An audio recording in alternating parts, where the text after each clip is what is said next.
everyone, assalamu alaikum. Welcome back to my YouTube channel. This is me Mimi Akhtar Maya and welcome to my new another vlog video. সবাই কেমন আছেন? আশা করি ভালো আছেন। আমরা আল্লাহর রহমতে ভালো আছি। তো আফটার সো লং টাইম আমি কোনো ধরনের ব্লগ ভিডিও ইউটিউবে আপলোড দিইনি, প্রায় 3 থেকে 4 মাস হয়ে গেল। তো আজকে ভাবলাম যে একটি ব্লগ ভিডিও আপনাদের মাঝে শেয়ার করা যাক। আর এটা ছিল ঈদের তৃতীয় দিনের ভিডিও। তো আমরা সবাই মিলে ফুল ফ্যামিলি মিলে গিয়েছিলাম হচ্ছে দীঘাপতিয়া জমিদার বাড়িতে। অনেকে এটাকে উত্তরা গণভবন নামেও চিনে। আর আমরা ফুল ফ্যামিলি মিলে সকালবেলা ঘুম থেকে উঠে রেডি হয়ে বের হয়ে পড়লাম। আর এটা ছিল নাটোর জেলার ভিতরে। আর সবাই যারা আমার ভিডিও কম বেশি দেখে আগে থেকে তারা তো জানে যে আমার দাদু বাসা নাটোরে। তো নাটোর জেলায় হওয়াতে এটা আমাদের বাসা থেকে বেশি দূরে ছিল না। আমরা ফুল ফ্যামিলি মিলে রওনা দিয়ে দিলাম দীঘাপতিয়া জমিদার বাড়ির উদ্দেশ্যে। আর দেখতে দেখতে আমরা জমিদার বাড়ির সামনেও চলে আসলাম। এটা বাহির থেকে দেখতে অনেক বেশি সুন্দর ছিল। আর এটাকে আমি এতদিন বইয়ে পড়ে এসেছি এটার ইতিহাস, এবং আমি অনেকের ভিডিওতে দেখেছি, ফার্স্ট টাইম সামনাসামনি দেখছি, তাই অনেক বেশি এক্সাইটেড ছিলাম আমি। তো এটা হচ্ছে উত্তরা গণভবন। আমরা পৌঁছে যাওয়ার পর মামা গিয়ে আমাদের সবার জন্য টিকিট নিয়ে আসলো। তারপর আমরা সবাই ভিতরে প্রবেশ করলাম। আর ভিতরে পরিবেশটাও ছিল অনেক বেশি মনোরম, চারিদিকে গাছগাছালিতে ভরা ছিল। আর ভিতরটা দেখতে মাশাআল্লাহ অনেক বেশি সুন্দর ছিল। আর এর পাশে ছিল একটি বড় গাছ। এই গাছটা অনেক আগের।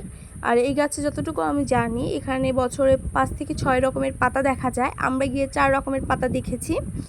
তো বিভিন্ন কালারের পাতা দেখা যায় মেইনলি। তো গাছটা ছিল অনেক বড়।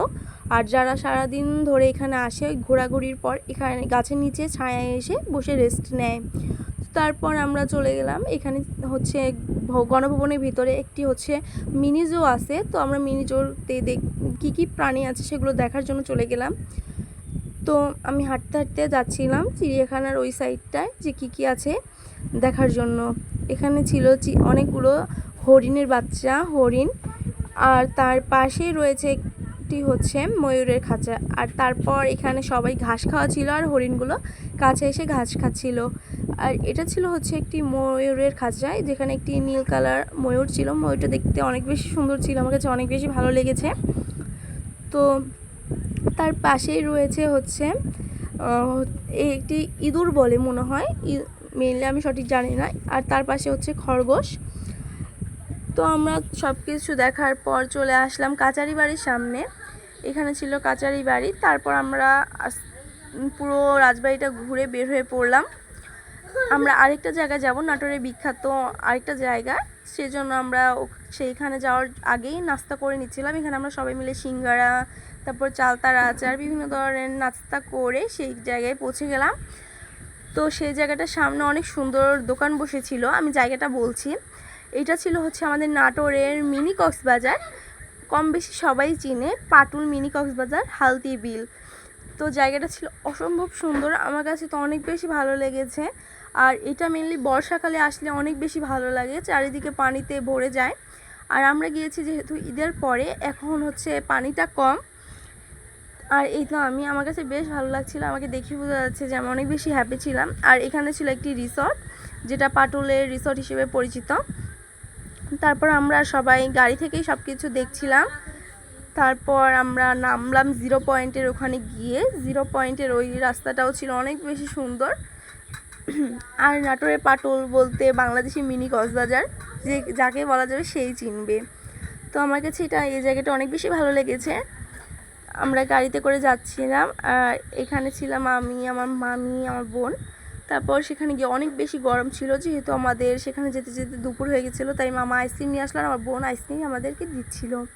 আর এটাই ছিল পাটুলের জিরো পয়েন্ট। এখানে সবাই এসে ফটো সেশন করে, ফটো তুলে তারপর আমরা চলে যাচ্ছিলাম বাসার উদ্দেশ্যে। আর রাস্তায় কোনো সুন্দর জায়গা পেলে আমরা অবশ্যই দাঁড়াবো। তো আমার ভাইকে আমার নানু একটি চরকি গিফট করে ওখান থেকে কিনে দেয়, সেটাই ও গাড়িতে বসে উড়াচ্ছিল। তারপর আমরা গাড়িতে করে যাওয়ার সময় রাস্তায় পানি উঠেছে দেখলাম, তাই আমি ভাবলাম যে একটু পা ভেজানো যাক, যেহেতু এই রাস্তাতে আমি যাবো আর পা ভেজাবো না তা তো হয় না। তো আমি এখানে পা ভিজাচ্ছিলাম গাড়িতে বসে। আর ওই সাইডে বকাবকি করছিল যে পা উঠাও, পড়ে যাবে, ব্যথা পাবা। আর আমি তো শুনবো না, আমি তো পা ভিজে যাবোই গাড়ি থেকে, যেহেতু আমাকে নামতে দেয়নি। আর আমার ভয়েসটা অন্যরকম শোনাচ্ছে, কারণ আমার গ্রামের বাসায় আসা বেশ কয়েকদিন হয়ে যাচ্ছে আর আমার ঠান্ডা লেগেছে, তাই গলাটা বসে গিয়েছে। তো এখানে পা ভিজিয়ে যাচ্ছিলাম, আমার কাছে বেশ ভালো লাগছিল। আর আপনারা কে কে নাটোর জেলায় রয়েছেন অবশ্যই কমেন্টে জানাবেন যে আমার বাসা নাটোরে। আর আমার তো অনেক বেশি ভালো লাগছিল সেই দিনটা, আমার কাছে অনেক বেশি ভালো লেগেছে। তারপর আমরা ঘুরতে ঘুরতে চলে আসছি বাসায়। আর আজকে ভিডিওটা ছিল আমার এই পর্যন্তই। সবার কাছে ভালো লাগলে লাইক কমেন্ট শেয়ার করতে ভুলবেন না, আর আমার চ্যানেলটি সাবস্ক্রাইব করবেন। আল্লাহ হাফেজ।